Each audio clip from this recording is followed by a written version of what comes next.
queda tiempo felizmente, vamos a avanzar con bioseguridad. Entonces tenemos ciertos tipos de principios, como por ejemplo barreras de bioseguridad, precauciones y manejo de residuos sólidos también, ¿no? Vamos a ver un poco los principios de bioseguridad. Primero vamos a hablar sobre las barreras de protección. Respecto a las barreras de protección, vamos a utilizar los mandiles, vamos a utilizar lentes de protección. Posterior al COVID se incorporaron también las caretas. Guantes, tenemos de diferentes tipos. Tenemos guantes de nitrilo, guantes de látex, guantes quirúrgicos, ¿no? Respiradores, en este caso se refiere a las mascarillas, gorros, y también cuando vamos a entrar a sala en muchas ocasiones utilizamos zapatos o botas desechables para poder ingresar. Por ejemplo, miren acá, estas son fotografías de algunas universidades que atendían en tiempos de COVID cuando recién estaban aperturadas las atenciones, ¿no? Miren aquí, por ejemplo, tenemos barreras de protección, ¿no? Solamente ingresan las manos y nosotros protegemos el ambiente. Pero ¿cuál es el problema acá? Que yo evito que todos los aerosoles y todos los microorganismos estén en el ambiente, pero ¿cómo queda mi paciente? ¿No? Totalmente contaminado, ¿no? Pero así se intentó hacer la atención odontológica por esos tiempos. Acá también, miren esta caja, ¿no? Con papel film, introducen las manos y hacen el tratamiento dental. Tienen piezas de mano actualmente, todos conocen las piezas de mano, ¿no? Las piezas de mano emiten un spray, ¿cierto? Ese spray se queda en el ambiente. Por ejemplo, yo hago un tratamiento dental, elimino caries, mi spray está en el ambiente y luego ingresa mi otro paciente y todo el ambiente está contaminado. ¿Qué es lo que se incorporó y mejoró bastante, pienso yo, la atención dental? Porque no nos dábamos cuenta de esos detalles. Focos con luz ultravioleta en el consultorio para poder tener un efecto germinicida, ¿no? Poder eliminar algunos microorganismos que quedan en el ambiente, número 1. Número 2, se utilizó también agentes como el amonio cuaternario para poder limpiar superficies. Bien, y por ejemplo, este soy yo, ¿no? Con algunas barreras diferentes de bioseguridad. Me da miedo darle play porque se puede perder la imagen. Voy a continuar, pero no se va a poder ver el video. ¿Cuál es acá el detalle? Que me faltó mi capucha. No, me faltó mi capucha, pero bueno, ya por esos años, ¿quién iba pensando que iba a poner esta foto? Bien, pero al menos tengo el gorro de protección y la careta. Pero miren acá, por ejemplo, este es un suctor. Este suctor empieza a aspirar todo el spray que emite mi ultrasonido, ¿no? Y luego esto va por este embudo, va por este brazo y baja a una caja con luz ultravioleta y ahí se eliminan los microorganismos. Pero no solamente se trabajaba con esto, en esos tiempos también salieron atomizadores.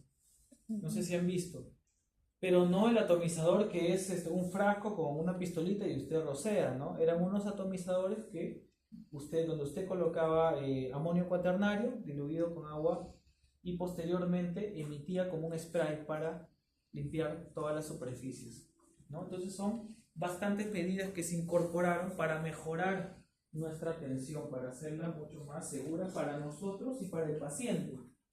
Ahora, vamos a tener precauciones que son precauciones universales, como por ejemplo, número 1, cuidado del personal, cuidado de las personas que trabajan con nosotros, cuidado de los equipos odontológicos y cuidado también del ambiente odontológico. ¿Cómo es esto de acá? Cuidado del personal, número 1, inmunizaciones, ¿no? Ya hemos hablado un poco los tipos de vacuna que nosotros necesitamos. Y eso también es importante cuando nosotros contratamos un personal de salud, ¿no? Ustedes más adelante, cuando tengan clínicas, cuando tengan consultorios, es bueno hacer estas consultas, si están vacunados contra hepatitis, están vacunados contra el tétano, ¿no? Etcétera, porque alguno de nuestros trabajadores puede también tener un accidente o nosotros mismos.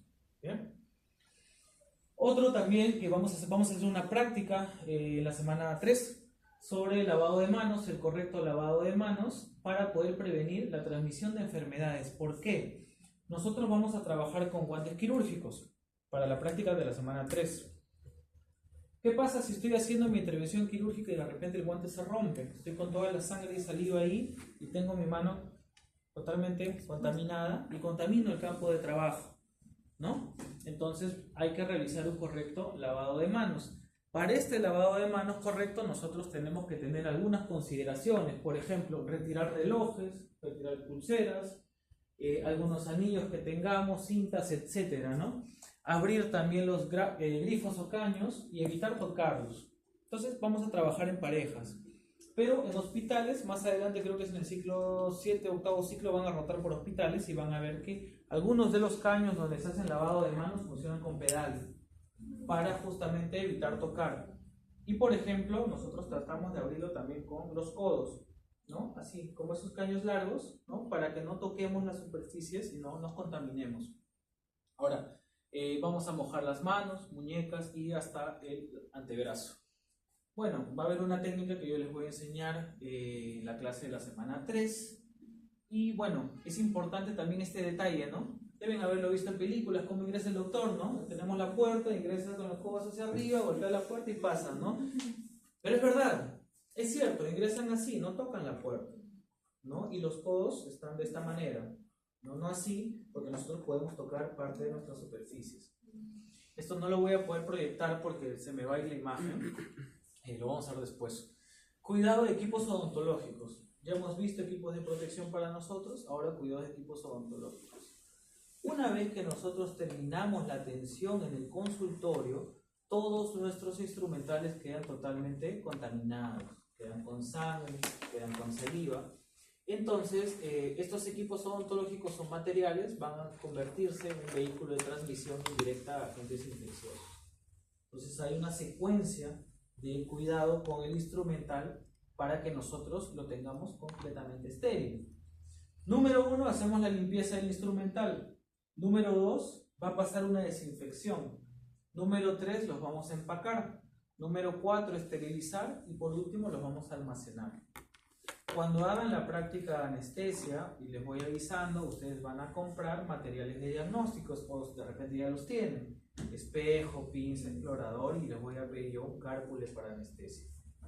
Van a ir a la zona de esterilización y ustedes se van a quedar hasta la parte de preparación y empaque, porque acá se van a encargar de la esterilización y del almacenamiento para entregarlo, ¿sí? Entonces, delegada, usted me va a avisar en la semana, tiene que apuntarlo, en la semana 6 o 5 mejor con tiempo, me avisas, porque hay una ficha que ustedes deben llenar con mi firma, porque yo ahí estoy autorizando que ustedes van a ingresar el material a la zona de esterilización.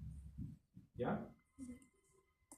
Bien, la limpieza. Entonces, hemos terminado la consulta, tenemos nuestro instrumental con sangre, con fluidos, y van a pasar a la limpieza. ¿Qué consiste? En la remoción mecánica de toda materia extraña utilizando el lavado manual o mecánico. Miren estas máquinas de aquí. Acá no se usan mucho, pero deben haber escuchado que en otros países, básico en Estados Unidos, meten los platos, cierran y va agua a presión y lava todo, ¿cierto? Acá también se usa, no se usa tanto, pero muchas clínicas tienen estos equipos, pero vamos a ir a nuestra realidad. Entonces, lavamos nuestro material y tenemos algunos detergentes o agentes enzimáticos para poder hacer la limpieza correcta.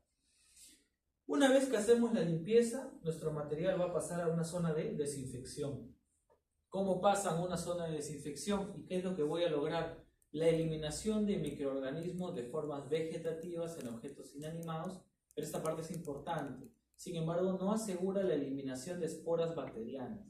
Eso quiere decir que estos materiales van a tener esporas bacterianas, por lo tanto van a necesitar pasar a una zona de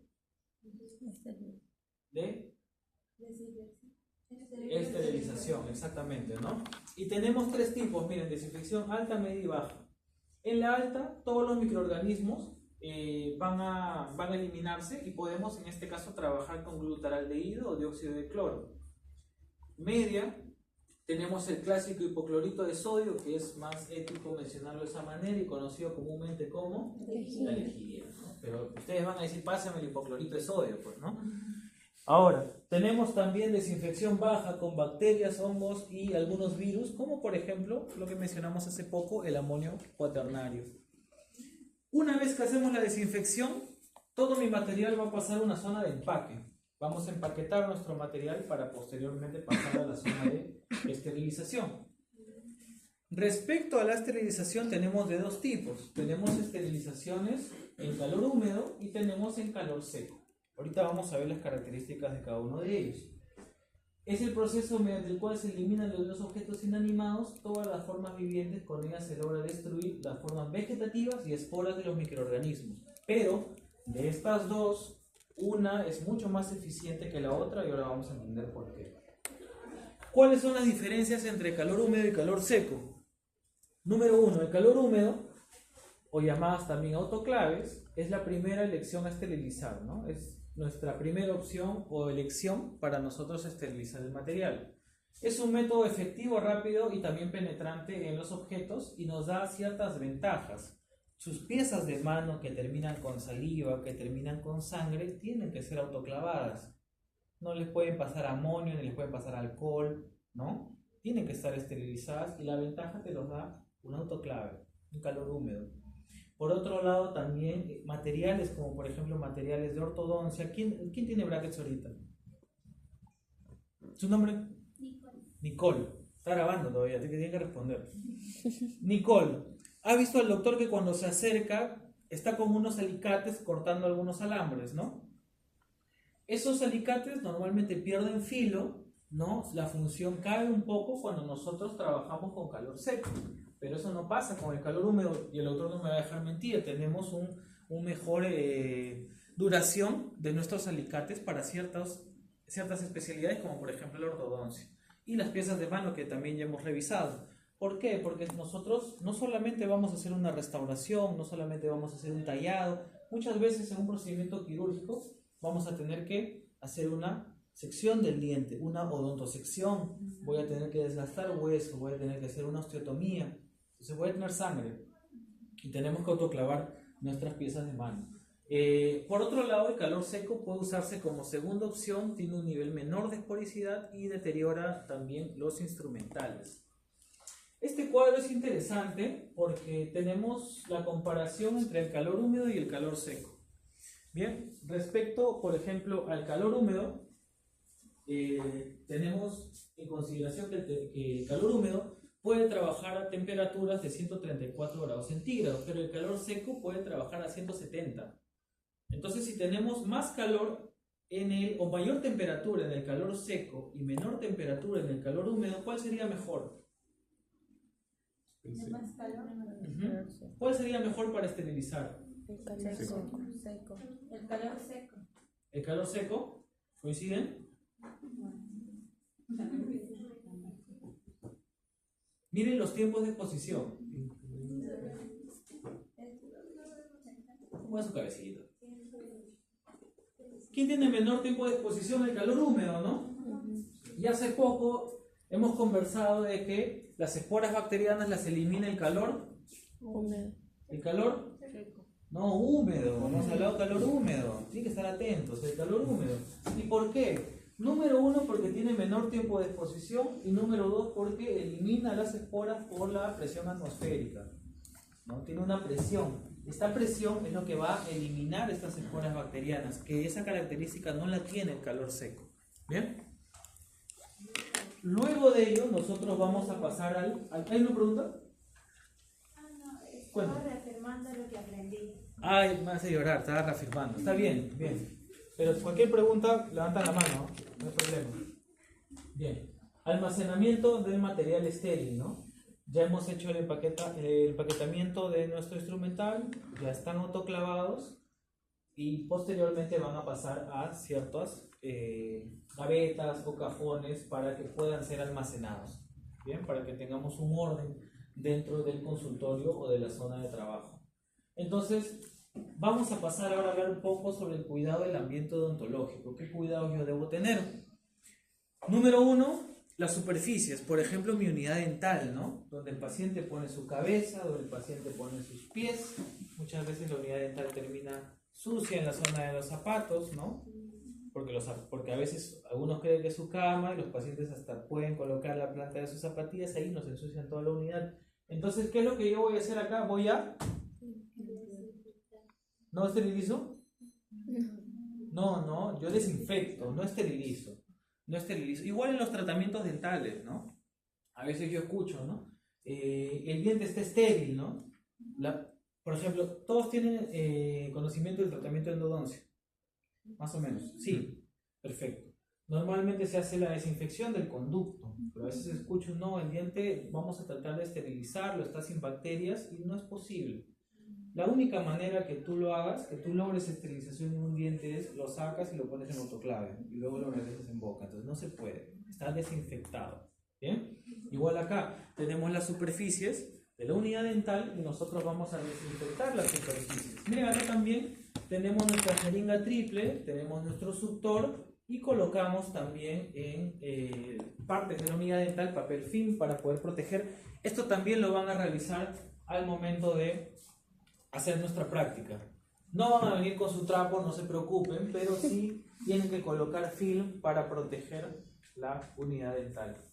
Bien, hay colores también. El ciclo pasado me había traído uno rosado, no sé dónde consiguió, pero bueno, había uno rosado. Pero tenemos que proteger para poder trabajar correctamente. El uso de barreras ya lo hemos visto, ¿no? El uso de barreras también, guantes, mascarilla, protectores oculares, mandil, gorros y botas, ¿no? Eso básico y creo que eso sí está bastante sencillo de poder entender. Los guantes, durante la semana 3 y parte de la semana 4 nosotros vamos a trabajar con guantes estériles, guantes quirúrgicos. La ventaja de estos guantes es que son mucho más resistentes para poder hacer un procedimiento quirúrgico. Tenemos guantes también, guantes de látex. Estos guantes de látex normalmente son para alguna evaluación pequeña, no muy invasiva, algo de rutina o una evaluación diagnóstica. Bien, pero si nosotros vamos a hacer un procedimiento mucho más invasivo, tenemos que trabajar con un guante quirúrgico, porque si trabajamos con un guante de látex se puede romper. Bien, y podemos contaminar nuestra área de trabajo. Las mascarillas también.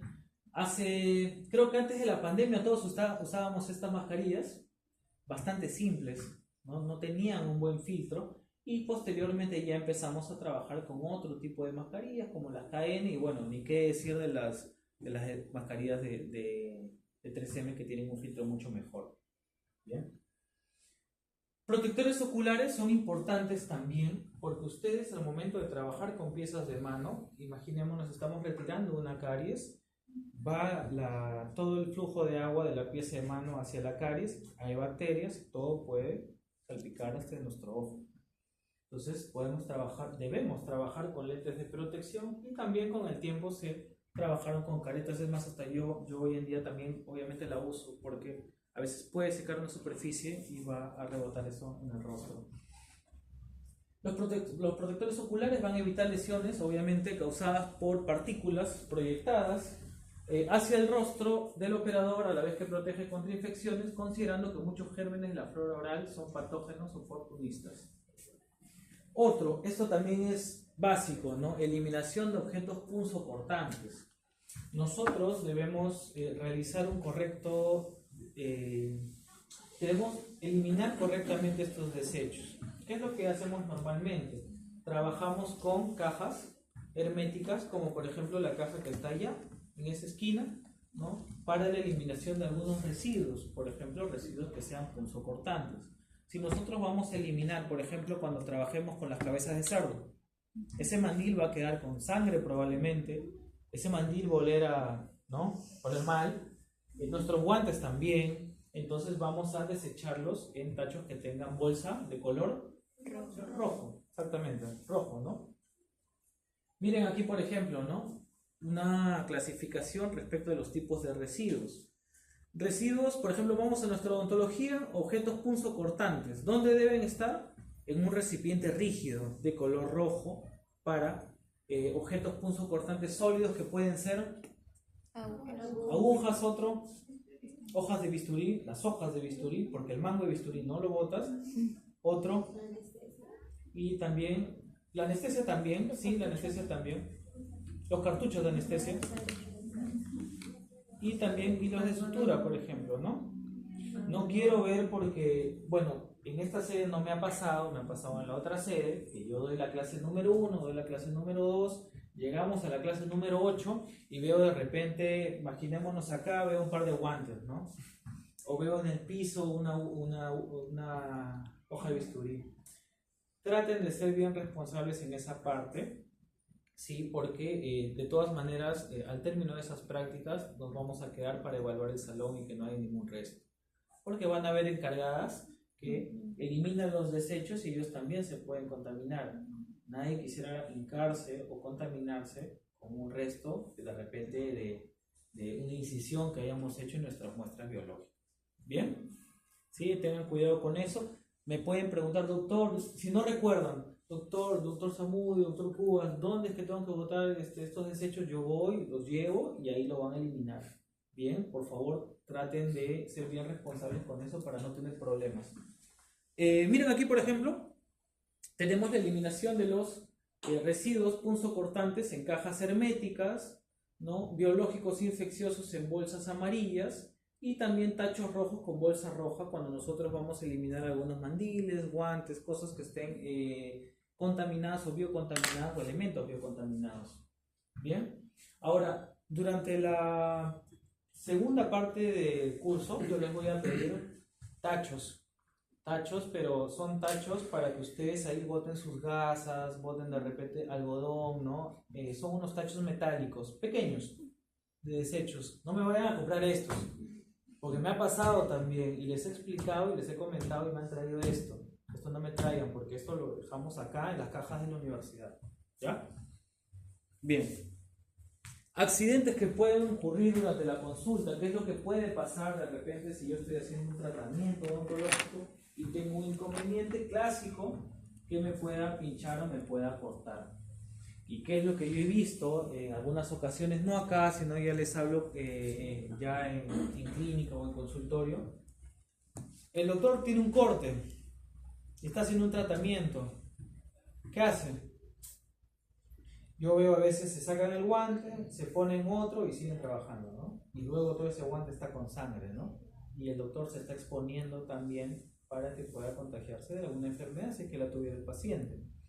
¿Qué es lo que nosotros tenemos que hacer? Nos quitamos inmediatamente los guantes y paramos el tratamiento. No tenemos que parar el tratamiento, no podemos continuar. Y vamos a lavar la zona con abundante agua y jabón que tengamos cercano ahí en el consultorio. Por otro lado, es importante también lavar constantemente la herida para que tengamos ahí una remoción de la sangre, pero depende también de la profundidad del corte. ¿Qué es lo que nosotros podemos realizar también? La antisepsia, ¿no? Con alcohol de 70% o alcohol yodado, ¿bien? En la zona donde hemos tenido esa lesión. Y dependiendo del tamaño de la herida, podemos cubrirla con una gasa estéril. Ahí no hay nada de que me haga un corte, abro mi botiquín, me pongo una curita y sigo trabajando, ¿no? ¿Por qué? Porque vamos a tener que esperar que haya una hemostasia. La clase de cicatrización alveolar y hemostasia es la clase 9, si no me equivoco. Entonces vamos a entender y vamos a saber cuánto más o menos es el tiempo que tenemos para esperar una hemostasia, primera o segunda intención, para que tengamos una cicatrización. Bien, mantenga la herida cubierta siempre que atienda a un paciente hasta su total cicatrización, ¿no? Nosotros tenemos que esperar a que pare este sangrado, no podemos seguir atendiendo. Si tenemos un accidente durante, no me ha pasado tampoco, pero puede pasar, si tenemos un accidente durante la práctica, la persona que ha tenido el accidente para, seguimos el protocolo, descansa un poco y luego se reintegra en la práctica. ¿Bien? Porque a veces me pasa, yo he visto a veces, y es normal, porque es su primera experiencia con una aguja. No sé si alguien pone de repente intramusculares. ¿Alguien pone intramuscular? Les pregunto porque tengo alumnos que de repente la mamá es enfermera y bueno, algo les ha comentado, pero a veces puede pasar que tiemblan un poco, ¿no? Puede pasar que al momento de cerrar siguen temblando y se pueden hincar. Entonces vamos a trabajar tranquilos, no se apuren porque no es que nosotros de frente vamos a colocarlos en la unidad dental para que ustedes anestesien, ¿no? Van a tener una práctica en la semana 7. O sea, 2 fechas vamos a ir a la clínica. ¿Ya? Bien. Otro también clásico, ¿qué más puede pasar? Estoy trabajando y me cayó alguna gota, me cayó algún resto de saliva y tengo una contaminación en el ojo. ¿Qué es lo que tenemos que hacer? Obviamente, paramos de atender y se recomienda lavados abundantes con agua y suero fisiológico. Ahora, el tiempo sí, no menor a 10 minutos porque también nosotros podemos producir una irritación a nivel del globo ocular y no utilizar ningún desinfectante sobre la mucosa, ¿no? Normalmente se sugiere agregar colirio, ¿no? Porque dependiendo de lo que nosotros hayamos tenido a nivel del globo ocular, vamos a tener definitivamente una irritación, ¿no? Es muy probable que sí tengamos una irritación. Otro punto, precauciones en la consulta del paciente. ¿Qué es lo que tenemos que considerar? Por ejemplo, la historia clínica. Ya hemos hablado hace poco de historia clínica. Referencias sobre la pérdida de peso, procesos, infecciones por bacterias, virus, hongos, con especial énfasis, por ejemplo, algunos relacionados a tuberculosis, hepatitis B, herpes que hemos hablado hace poco y SIDA. Ahora, respecto al herpes, vuelvo a hacer incidencia porque se ve bastante en pacientes, por ejemplo, que vienen con cuadros herpéticos a atender. No podemos atender a pacientes con cuadros de herpes labial. ¿Bien? Y en el examen clínico también hay que evaluar la presencia de algunas alteraciones en la piel o en la mucosa de nuestros pacientes. Bien, hasta ahí sería parte de la teoría que ingresa en esta parte práctica. No sé si hay alguna consulta, hay alguna pregunta antes de continuar. ¿Está bien? ¿Puedo preguntar entonces? ¿Puedo preguntar? Listo.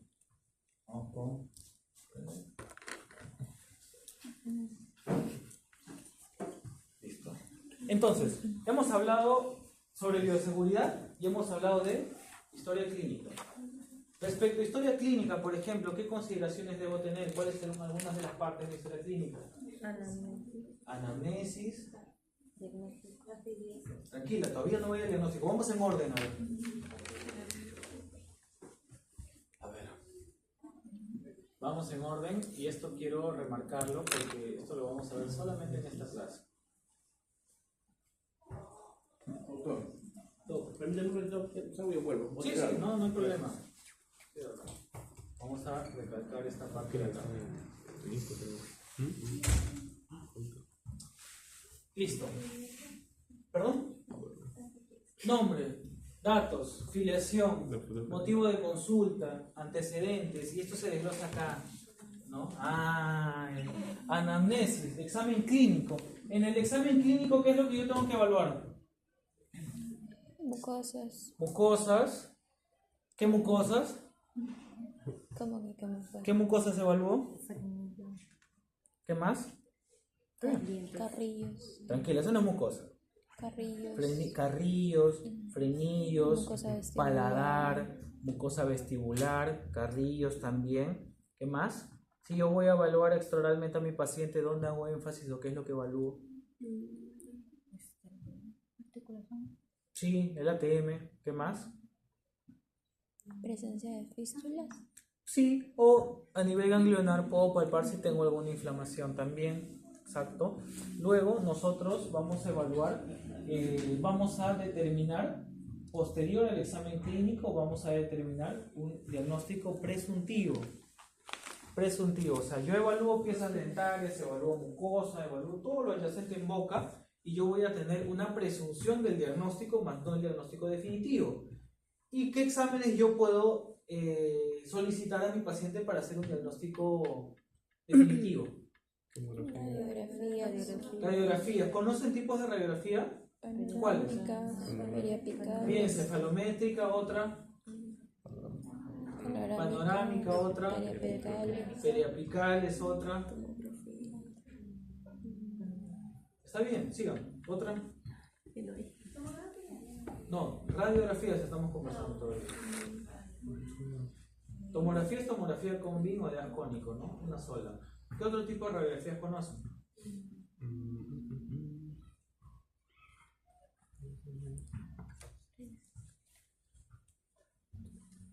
Que me ha respondido bien porque están llevando recién el curso. Radiografías Baldwin, radiografías... ¿dónde lo han escuchado?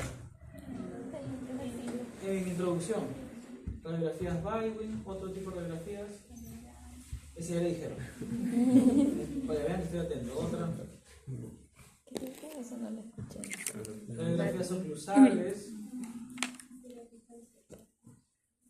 Una seriada viene a ser una secuencia de radiografías periapicales, ¿no? Periapicales, que en algunas ocasiones se solicitan, por ejemplo, en cuadros en casos de periodoncia, ¿no? Para ver cómo están esas crestas óseas. Podemos mandar una seriada de radiografías periapicales. Durante el seminario que van a tener en la semana 4 van a ver otro tipo de radiografías que no se usan mucho, pero es bueno que las sepan, ¿no? Radiografías para poder evaluar ATM, radiografías para poder evaluar senos maxilares, ¿no? Pero eso lo van a ver ya de forma más detallada en los seminarios. Una vez que yo tengo, por ejemplo, los exámenes auxiliares como las radiografías, ¿qué otro tipo de exámenes puedo solicitar? Laboratorio. Exámenes de laboratorio también, ¿no? Exámenes de laboratorio, como por ejemplo, ¿qué podría solicitar a mi paciente que me pueda interesar? Hemograma.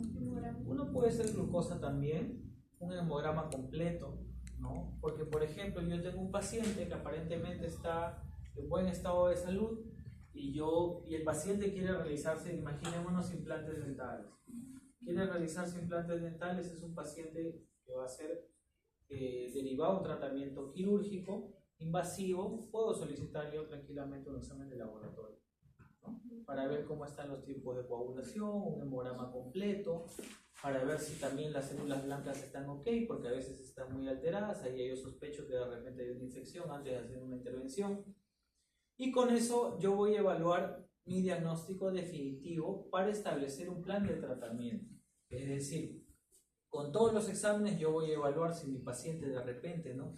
Primero voy a hacer un desatraje, primero voy a realizar una extracción de, imaginémonos, una pieza de retenía 3848, ¿no? De repente mi paciente primero necesita hacerse un tratamiento de ortodoncia, como hemos visto en las primeras radiografías, el paciente de 8 años, ¿no?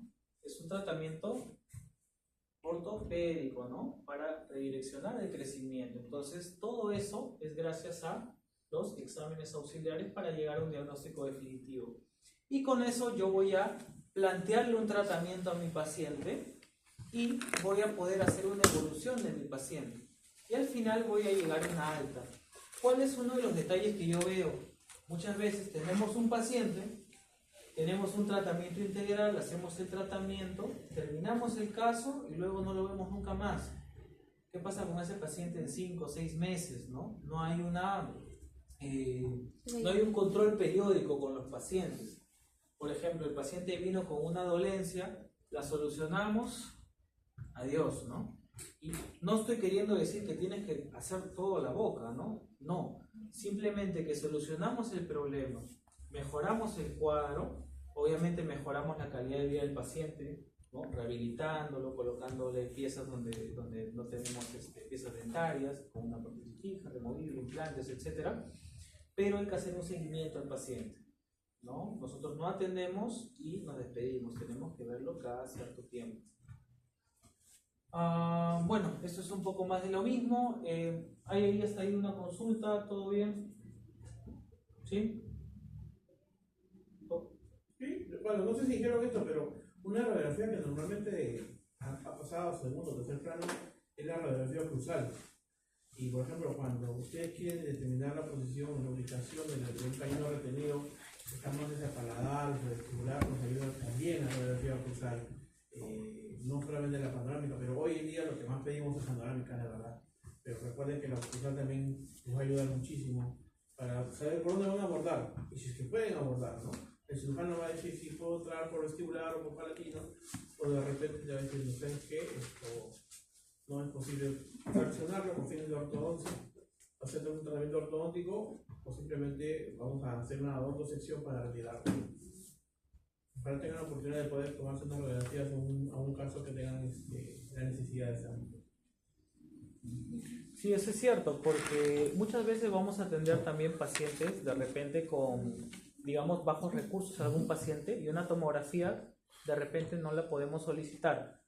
Y podemos tomar también una radiografía oclusal, ¿no? Para poder ver mejor la posición y poder tener también una mejor guía para abordar la extracción de la pieza. Bien, vamos a hacer lo siguiente. Voy a entregarles a 4 de ustedes un consentimiento. Vamos a tener